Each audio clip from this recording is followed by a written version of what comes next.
Selle videoga näitame, kuidas saab erisüsteemi kontrollija Transpordiameti e-teeninduses lisada oma töötajale volikirja erisüsteemi kontrolli sisestamiseks.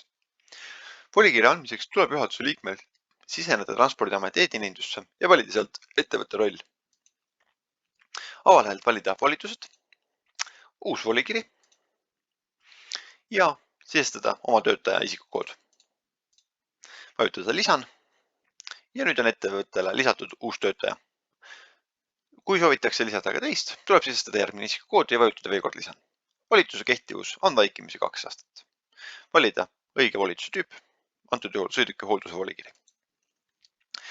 Siia nimekirja kuvatakse ainult need erisüsteemi kontrollid, mida ettevõte on enda majandustegevuse teates märkinud.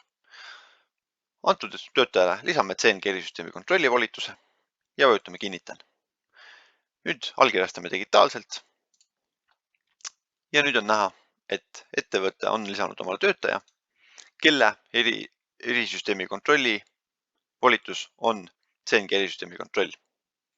Siit on võimalik volitust tühistada ja muuta. Aitäh!